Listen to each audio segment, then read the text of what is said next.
We use this image of walking with Jesus. And that's exactly who we are. We're on a journey with Christ. We talk about it all the time because that's who we are. We're on a journey with Jesus. And so when we talk about lay down your life to follow Jesus, it's what he did with his disciples. He said, follow me, like come after me. And here's the thing, they had their own plans. They had their own thing they were doing. They gave up being a tax collector. They gave up being a fisherman. They gave up being these things. They let them go and they went after Jesus. And see, here's the thing. Maybe he doesn't want you to let it go. Maybe he wants you to push in further to what you're doing. But the thing is, you have to listen to his voice and then follow him where he says to go. And that's some of the hardest things to do. It's loving others more than you love yourself. Going back to how Jesus loved. That we're willing to love others. That we're willing to take that step out and do it. Here's the cool thing. When you say yes to God, then you get to have an expanded family because he is opening your heart to new relationships, to new friendships, to new connections, and you get to be loved greater than you were before. Man, if we would have said no to God, because we had a pretty great thing going in Europe. God was blessing it, but God was like, I need you to go over here. And when we went to the Middle East, you're leaving like one of the greatest cities in the world in Paris, and then we're going to like this crazy hot mess of Cairo. And then we go to Alex and we're like starting over and doing this stuff. But God wanted us to do that so that we could love on this group of guys in this room watching soccer. So that they can know the love of Christ. Because he took them out of their individual countries all across sub-Saharan Africa and all across the Middle East, and he brought them together into one city. And then he was like, hey, you two, go over here with your team and go love those people. And see, that's what he's doing with you wherever you're at in your community, in your workplace, in your sphere of influence with your neighbors, is that he took them and he puts them all together and he's like, all right, now go love those people. And man, that's hard because we think we chose that.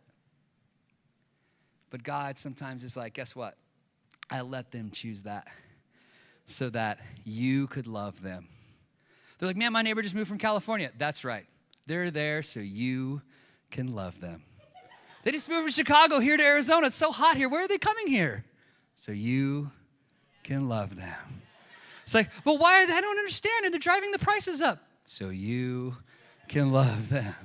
You guys get it yet? Just another phrase, and you can love them. You get it?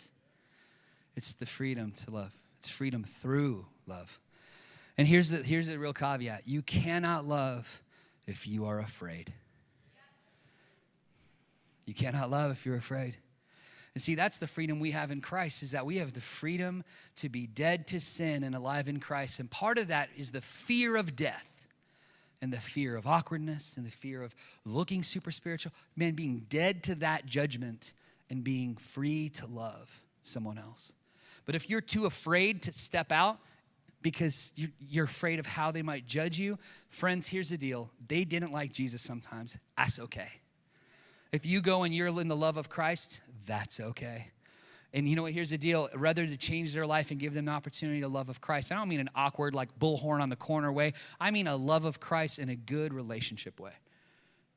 If you're willing to step out, then you say no to the fear that would try to restrain you back. And you go forward after what Christ wants you to do.